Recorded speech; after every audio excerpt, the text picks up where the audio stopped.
Hello friends, हमने last videos में market structure की चारों मार्केट्स को कवर कर लिया है। अब हम इन चारों मार्केट्स में डिफरेंस को समझते हैं, क्योंकि टेबल फॉर्म में चीज़ें जल्दी से याद होती हैं और जल्दी समझ भी आती हैं। डिफरेंस परफेक्ट कंपटीशन में बायर्स और सेलर्स दोनों ही लार्ज होते हैं। बायर्स भी ज़्यादा होते हैं परफेक्ट कंपटीशन मार्केट में और सेलर्स भी ज़्यादा होते हैं। जैसे कि हमने एग्जांपल लिया था कोलगेट का। अब परफेक्ट कंपटीशन में होमोजीनियस प्रोडक्ट होता है, जैसे कोलगेट है, तो उस कोलगेट को सेल करने वाले भी बहुत हैं और बाय करने वाले भी बहुत हैं। तो परफेक्ट कंपटीशन में बायर और सेलर दोनों ही लार्ज होते हैं। मोनोपोली मार्केट में बायर्स तो लार्ज होते हैं पर सेलर सिर्फ मतलब सिर्फ एक सेलर होता है। जैसे था इलेक्ट्रिसिटी के केस में, फॉर एग्जांपल इलेक्ट्रिसिटी की सेलर सिर्फ एक है, गवर्नमेंट ही सेल करेगी इलेक्ट्रिसिटी को और बायर्स हम सब हैं। तो वहाँ पर इस इलेक्ट्रिसिटी में गवर्नमेंट के पास मोनोपोली है, क्योंकि वही सेल कर रही है बस। और मोनोपोलिस्टिक जो है वो परफेक्ट कंपटीशन मार्केट और मोनोपोली मार्केट से मिक्स है। कुछ फीचर उसमें मोनोपोली के हैं और कुछ फीचर इसमें परफेक्ट कंपटीशन के हैं। तो मोनोपोलिस्टिक कंपटीशन में भी लार्ज नंबर में बायर होते हैं और लार्ज नंबर में ही सेलर होते हैं। जैसे कि हमने एग्जांपल लिया था कि अगर हम टूथपेस्ट में देखें तो मोनोपोलिस्टिक में कोलगेट को भी सेल करने वाले बहुत हैं और परचेज़ करने वाले बहुत हैं। सेम टाइम क्लोजअप को भी सेल करने वाले बहुत हैं और बाय करने वाले भी बहुत हैं। क्योंकि परफेक्ट कंपटीशन में हम होमोजीनियस प्रोडक्ट बेचते हैं, पर मोनोपोलिस्टिक में हम डिफरेंशिएटेड प्रोडक्ट बेचते हैं। और ओलिगोपोली मार्केट के अंदर बायर तो होते हैं लार्ज नंबर में, पर सेलर होते हैं बहुत कम। ये सेलर बहुत कम होते हैं, पर इन सेलर्स ने मार्केट का बहुत बड़ा पोर्शन कवर किया होता है। मतलब कि मार्केट में आधे से ज़्यादा शेयर में इन्हीं का जो है प्रोडक्ट वो बिक रहा होता है। तो ये छोटे होते कम होते हैं पर बहुत बड़े होते हैं। ज़्यादा शेयर मार्केट का इन्हीं के पास होता है।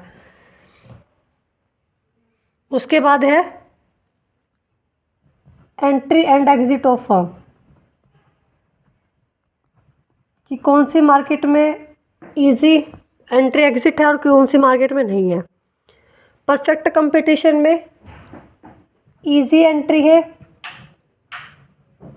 और इजी एग्जिट है, कि कोई भी फर्म आसानी से आ सकती है और आसानी से जा सकती है। जब वो चाहे मार्केट में एंटर हो सकती है, जब वो चाहे मार्केट में से एग्जिट कर सकती है। क्योंकि परफेक्ट कंपटीशन मार्केट के अंदर फैक्टर ऑफ प्रोडक्शन है, वो उसमें कुछ ज़्यादा बैरियर नहीं आते।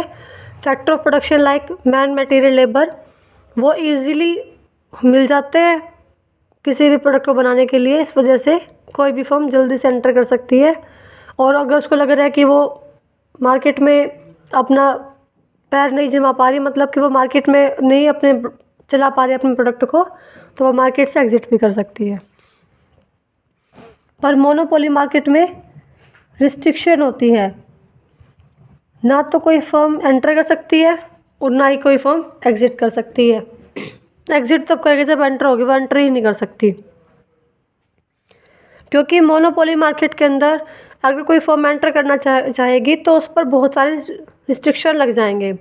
फॉर एग्जांपल, अगर कोई प्राइवेट कंपनी चाहती है कि मैं भी इलेक्ट्रिसिटी को बनाऊं, बेचूं, तो वहाँ पर गवर्नमेंट उस पर बहुत सारे बैरियर लगा देगी। जैसे कि आपको पहले यहाँ पर ये प्रोजेक्ट साइन करवाना पड़ेगा, फिर आपको उसके लिए इतनी कैपिटल चाहिए, तो उसमें उलझ के रह जाएगी वो उन सारे बैरियर्स को क्रॉस नहीं कर सकती। जिस वजह से मोनोपोली मार्केट में ना तो कोई फर्म एंटर कर सकती है और ना कोई फर्म एग्जिट कर सकती है। मोनोपोलिस्टिक में भी इजी एंट्री है फर्म की और इजी एग्जिट है। कोई भी फर्म आसानी से आ सकती है और आसानी से जा सकती है। कोई रिस्ट्रिक्शन नहीं है, क्योंकि यहाँ पर भी फैक्टर ऑफ प्रोडक्शन कुछ खास नहीं होता, मतलब जो उसको ज़्यादा रिक्वायरमेंट नहीं होती कैपिटल की, ज़्यादा रिक्वायरमेंट नहीं होती लेबर की, जिस वजह से ईजिली एंट्री हो सकती है और ईजिली एग्जिट हो सकती है। उसके बाद है ओलिगोपोली फॉर्म। ओलिगोपोली फॉर्म में वैसे देखा जाए तो ईजी एंट्री है, पर वो एंट्री ले नहीं सकते, क्योंकि ओलिगोपोली मार्केट के अंदर कैपिटल बहुत बड़ी मात्रा में चाहिए होती है, ज़्यादा कैपिटल चाहिए, ज़्यादा परफेक्ट नॉलेज होनी चाहिए उनको मार्केट की, और उनके पास पेटेंट होने चाहिए। जब उनके पास ये सारी चीज़ होंगी, जब भी उनके पास ये रिसोर्सेज होंगे, तब भी वो मार्केट में अपना प्रोडक्ट बनाने की सोचेगी। इस वजह से एंट्री तो है, पर डिफ़िकल्ट है। जिनके पास रिसोर्सेज होंगे वो तो आ जाएगी, और जिसके पास रिसोर्सेज नहीं होंगे वो एंट्री नहीं कर पाती। कोई रिस्ट्रिक्शन नहीं है कि आपको एंट्री नहीं करना है मार्केट के अंदर, पर डिफ़िकल्ट है, क्योंकि रिसोर्सेज ज़्यादा चाहिए अपने को, कैपिटल ज़्यादा चाहिए, ज़्यादा बैरियर लग जाएंगे, रिक्वायरमेंट ज़्यादा है ओलिगोपोली मार्केट के अंदर, इस वजह से। उसके बाद है कि हमारे प्रोडक्ट का नेचर कैसा है। जैसे कि परफेक्ट कंपटीशन में हम होमोजीनियस प्रोडक्ट बेच रहे हैं,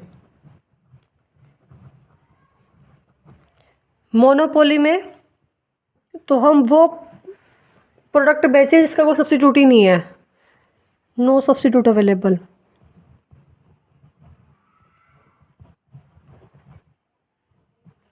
जैसे कि इलेक्ट्रिसिटी का कोई सब्स्टिट्यूट नहीं है, सिर्फ वही है जो उसकी जगह यूज़ कर सकते हैं, मतलब इलेक्ट्रिसिटी का कोई सब्स्टिट्यूट नहीं है, इस वजह से मोनोपोली है वहाँ पर। अगर सब्स्टिट्यूट आ जाएंगे तो वो परफेक्ट कंपटीशन और मोनोपोलिस्टिक में एंटर हो जाएगा। मोनोपोलिस्टिक में डिफ्रेंशिएटेड प्रोडक्ट सेल करते हैं हम, जैसे कि जो प्रोडक्ट हैं वो सेम होंगे कुछ हद तक, पर वो अलग होंगे, जैसे कि उनके कलर में अलग है। फॉर एग्जांपल कोलगेट और क्लोजअप है, दोनों एक ही कैटेगरी के टूथपेस्ट हैं, पर उनके वो डिफ्रेंशिएटेड है, वो शेप में, साइज़ में, कलर में, क्वालिटी में, इस वजह से वो मोनोपोलिस्टिक कंपटीशन में, क्योंकि मोनोपोलिस्टिक में डिफ्रेंशिएटेड प्रोडक्ट सेल होते हैं। और ओलिगोपोली में होमोजीनियस प्रोडक्ट भी सेल होते हैं और हिट्रोजीनियस भी। तो अभी तक हमने 3 पॉइंट को डिस्कस किया। परफेक्ट कंपटीशन में लार्ज नंबर में बायर होंगे, लार्ज नंबर सेलर होंगे। मोनोपोली में लार्ज नंबर में बायर होंगे पर सिर्फ एक सेलर होगा। मोनोपोलिस्टिक में लार्ज नंबर ऑफ बायर होंगे, लार्ज नंबर ऑफ सेलर होंगे। ओलिगोपोली में बायर लार्ज होंगे पर सेलर कम होंगे पर बहुत बड़े होंगे। परफेक्ट कंपटीशन में इजी एंट्री इजी एग्जिट है, और मोनोपोली में रिस्ट्रिक्शन है कि हम एंट्री नहीं ले सकते।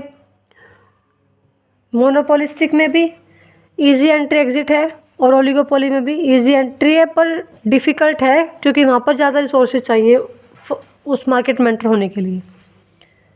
परफेक्ट कंपटीशन में जो प्रोडक्ट है नेचर होमोजीनियस है, मोनोपोली में सब्स्टिट्यूट नहीं होता उस प्रोडक्ट का, और मोनोपोलिस्टिक में डिफरेंशिएटेड प्रोडक्ट होते हैं, और ओलिगोपोली में होमोजीनियस और हेटेरोजीनियस दोनों प्रोडक्ट हम सेल कर रहे होते हैं। नेक्स्ट है प्राइस डिस्क्रिमिनेशन। कहाँ पर हम प्राइस को डिस्क्रिमिनेट कर सकते हैं।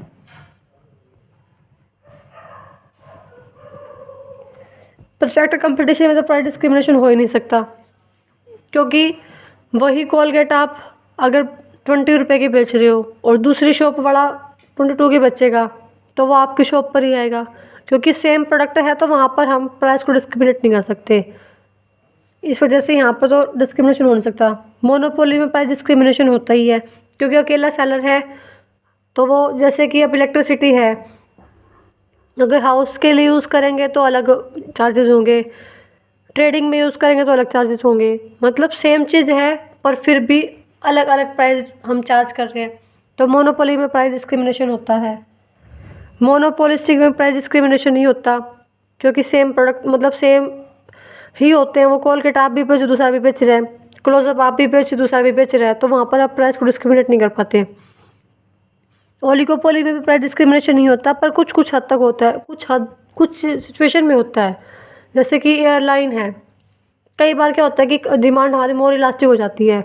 मोर इलास्टिक मतलब कि प्राइस बहुत कम कम हुआ है, मतलब चेंज बहुत कम हुआ है प्राइस में, और डिमांड हमारी बहुत ज़्यादा बढ़ जाती है, तो वहाँ पर हम डिस्क्रिमिनेट कर सकते हैं प्राइस ओलिगोपोली मार्केट में। वैसे ओलिगोपोली में प्राइस डिस्क्रिमिनेशन नहीं होता। नेक्स्ट है नॉन प्राइस कंपटीशन, कि कहाँ पर नॉन प्राइस कंपटीशन होता है। नॉन प्राइस कंपटीशन मतलब होता है कि जहाँ पर आप प्राइस फिक्स रख रहे हो, प्राइस में कोई चेंज नहीं कर रहे, पर प्राइस में चेंज ना होने पर भी आप ऐसा कुछ कर रहे हो जिसकी वजह से आपकी डिमांड बढ़ जाए। फॉर एग्ज़ाम्पल, आपने अपने प्रोडक्ट की ऐड करनी शुरू कर दी, या फिर आपने अपने प्रोडक्ट की मतलब उसके साथ कूपन बांटने शुरू कर दिए, स्क्रैच कार्ड देने शुरू कर दिए, जिससे आपकी डिमांड बढ़ जाए पर प्राइस सेम रहेगा। तो परफेक्ट कंपटीशन में तो ये होता ही नहीं, क्योंकि सेम चीज़ है।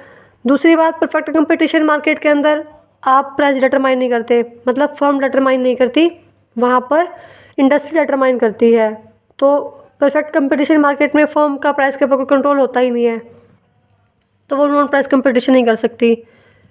मोनोपोली में नॉन प्राइस कंपटीशन करने की उसको ज़रूरत ही नहीं है, क्योंकि अकेला ही है वो। अब उसको अपनी ऐड करने की ज़रूरत ही नहीं है, सब उसी के पास ख़रीदने के लिए आएंगे, तो वहाँ पर उसको ये करने की ज़रूरत ही नहीं है। मोनोपोलिस्टिक कंपटीशन में नॉन प्राइस कंपटीशन होता है, क्योंकि क्लोजअप और कोलगेट दोनों चीज़ें मार्केट में हैं। तो अगर कोलगेट वाले को अपनी चीज़ बढ़ानी है, सेल बढ़ानी है बिना कोई प्राइस को चेंज किए, तो वहाँ पर उसको नॉन प्राइस कंपटीशन करना पड़ेगा। जैसे कि उसको अपने कोलगेट के साथ स्क्रैच कार्ड देना पड़ेगा, या फिर स्कैन देना पड़ेगा, भी आप स्कैन करो और बाय पेटीएम 20 रुपये पाओ समथिंग, ऐसा कुछ। तो पर मोनोपोलिस्टिक में नॉन प्राइस कंपटीशन होता है। ओलिगोपोली मार्केट में भी नॉन प्राइस कंपटीशन होता है। जैसे कि अब कार की उसमें लगाओ, कार में कंपनी है, टोयोटा हो गई, होंडा हो गई, दोनों सेम है। अगर फॉर एग्जाम्पल जैसे कि अगर एक ने अगर अपना प्राइस कम कर दिया, तो दूसरी कंपनी भी अपना प्राइस कम कर देगी, तो वहाँ पर दोनों जो कंपनी है, टोयोटा और होंडा, दोनों अपना प्राइस फिक्स रखेंगी, प्राइस में कोई चेंज नहीं करेगी। वहाँ पर वो नॉन प्राइस कंपटीशन करना शुरू कर देगी। जैसे कि अगर आप हमारी कार खरीदोगे, टोयोटा वाले कहेंगे, तो आपको आफ्टर सेल सर्विसेज मिलेंगी, या आपको गिफ्ट हैम्पर मिलेगा, जिससे उनके प्राइस तो सेम रहेगा कार का, पर जो वो है अलग से जो उन्होंने चीज़ें ऐड कर दी जिससे कि डिमांड बढ़ जाए, तो वो नॉन प्राइस कंपटीशन होगा कि प्राइस सेम है पर प्राइस से एक्स्ट्रा चीज़ें कर रहे हो जिससे डिमांड बढ़ जाए। नॉन प्राइस कंपटीशन के बाद है सेलिंग कॉस्ट। किस मार्केट में सेलिंग कॉस्ट बढ़ेगी? अब परफेक्ट कंपटीशन में तो सेलिंग कॉस्ट बढ़ेगी नहीं, क्योंकि नॉन प्राइस कंपटीशन नहीं हो रहा। सेलिंग कॉस्ट कब बढ़ेगी? जब ऐड करने की ज़रूरत हो, कूपन बांटे हम, वहीं सेलिंग कॉस्ट बढ़ेगी। मोनोपोली मार्केट में सेलिंग कॉस्ट नहीं बढ़ेगी, क्योंकि ज़रूरत ही नहीं है उसको, सेलिंग ऐड करने की ज़रूरत ही नहीं है, सब उसी के पास खरीदने के लिए आएंगे। मोनोपोलिस्टिक में सेलिंग कॉस्ट बढ़ेगी, क्योंकि वहाँ नॉन प्राइस कंपटीशन हो रहा है, वहाँ पर कूपन बांटे जा रहे हैं, स्क्रैच कार्ड दिए जा रहे हैं, ऐड की जा रही है, तो ऐड करने से क्या होगा, उसके जो कॉस्ट है वो बढ़ जाएगी। और ओलिगोपोली मार्केट में भी सेलिंग कॉस्ट बढ़ेगी। अब बात है डिमांड कर्व की, कहाँ पर कौन सा डिमांड कर्व होता है? परफेक्ट कंपटीशन में इलास्टिक डिमांड कर्व होता है, परफेक्टली इलास्टिक डिमांड कर्व होता है।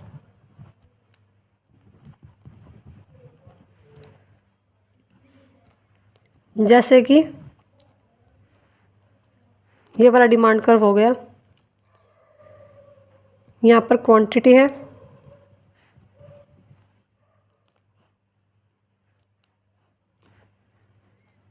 और यहाँ पर प्राइस।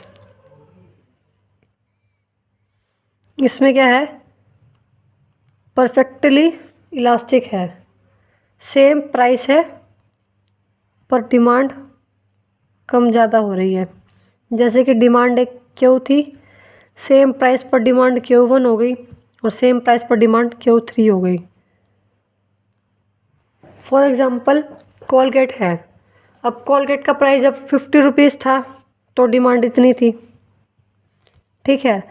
जब कोलगेट का प्राइस 50 से ज़्यादा हो गया, 55 हो गया, पर क्लोज़अप वालों ने अपना जो प्राइस है वो सेम रखा। क्लोज़अप वालों ने अपना जो प्राइस है वो 50 ही रखा। तो इससे क्या होगा, क्लोज़अप वालों की तो डिमांड बढ़ जाएगी क्योंकि उनका प्राइस तो 50 ही है और कोलगेट का भी 55 हो गया, और कोलगेट वालों की जो डिमांड है वो कम हो जाएगी। प्राइस सेम है 50, उस पर ही 50 प्राइस पर क्लोज़अप वालों की तो डिमांड बढ़ गई क्योंकि उन्होंने अपना प्राइस सेम रखा, पर कोलगेट वालों की जो डिमांड है वो कम हो गई क्योंकि उन्होंने प्राइस बढ़ा दिया। क्लोज़अप वालों की बढ़ गई और कोलगेट वालों की कम हो गई। तो यहाँ पर जो डिमांड है वो परफेक्टली इलास्टिक होती है। मोनोपोली में जो डिमांड कब बनता है वो इन इलास्टिक बनता है। इन इलास्टिक डिमांड कब कौन सा होता है, जिस पर प्राइस का कोई फ़र्क ही नहीं पड़ता, प्राइस कितना ही कम ज़्यादा हो जाए डिमांड सेम रहेगी। उसमें हमारा कुछ ऐसा डायग्राम बनता है, ये प्राइस है और ये क्वांटिटी है। प्राइस कितना ही होता रहे quantity will be same, quantity क्या ही रहेगी। प्राइस P था तब भी इतनी थी, प्राइस P1 है तब भी इतनी है, प्राइस P2 हो गया तब भी इतनी है। प्राइस कम हो रहा है, ज़्यादा हो रहा है, पर डिमांड पर कोई फ़र्क नहीं पड़ रहा क्योंकि सेल करने वाला वही है, एक ही है। अगर वो प्राइस को ज़्यादा करके बच्चे का तब भी खरीदनी पड़ेगी क्योंकि अकेला वही है, प्राइस को कम करके बच्चे का तब भी खरीदनी पड़ेगी। नेक्स्ट है मोनोपोलिस्टिक मार्केट। मोनोपोलिस्टिक मार्केट में जो डिमांड कर रहा है वो मोर इलास्टिक होता है। मोर इलास्टिक डिमांड का मतलब कि प्राइस हमारा जब P था तो क्वांटिटी Q थी, प्राइस कम होके P1 आ गया और क्वांटिटी इतनी ज़्यादा बढ़ गई, क्वांटिटी Q1 आ गई। प्राइस थोड़ा सा कम चेंज हुआ और क्वांटिटी जितनी ज़्यादा बढ़ गई। जैसे होता है हमारा ज्वेलरी में, ज्वेलरी में थोड़ा सा प्राइस कम होने से डिमांड बहुत ज़्यादा बढ़ जाएगी कि कभी फिर से प्राइस ना बढ़ जाए। इसी वजह से जो लोग हैं वो बहुत ज़्यादा उसको खरीदना शुरू कर देते हैं। तो मोनोपोलिस्टिक में जो डिमांड का होता है हमारा मोर इलास्टिक होता है, मतलब एक से ज़्यादा होता है। प्राइस थोड़ा सा कम हुआ और डिमांड बहुत ज़्यादा बढ़ गई, तो ये हो गया मोनोपोलिस्टिक में मोर इलास्टिक डिमांड का। और ओलिगोपोली में जो डिमांड कर्व होता है वो इनडेटर्मिनेट होता है, उसका हम पता ही नहीं लगा पाते कि जो हमारा डिमांड कर्व है वो कैसा है। क्योंकि ओलिगोपोली मार्केट में क्या है कि अगर एक ने प्राइस कर दिया, कम कर दिया, दूसरा भी प्राइस कम कर देगा। यहाँ पर जो प्राइस है वो डिपेंडेंट होते हैं दूसरे के ऊपर, मतलब अगर एक का प्राइस कम करेगी कंपनी तो दूसरी कंपनी भी प्राइस अपना कम कर देगी। तो यहाँ पर जो प्राइस है वो डिपेंड होते हैं, जिस वजह से हम डिमांड को पता ही नहीं लगा पाते कि डिमांड का कैसा बनेगा। अब हमने प्राइस कम कर दिया, दूसरी कंपनी ने प्राइस कम कर दिया, इससे डिमांड का कैसे पता लगेगा कि हमारे प्राइस कम होने से क्या चेंज आया, ज़्यादा होने से क्या चेंज आया। जैसा हम बिहेव कर रहे हैं हमारी राइवल फर्म भी सेम बिहेव कर रही है प्राइस को लेकर। तो इस वजह से ओलिगोपोली मार्केट में डिमांड कर्व का हम नहीं पता लगा सकते। तो ये था चारों स्ट्रक्चर के बीच में डिफरेंस। अगर आपको वीडियो पसंद आए तो लाइक करें, और अगर पसंद ना आए तो डिसलाइक भी करें ताकि पता लगे, और कमेंट में बताएं कि कहाँ कमी है ताकि हम इम्प्रूव कर सकें।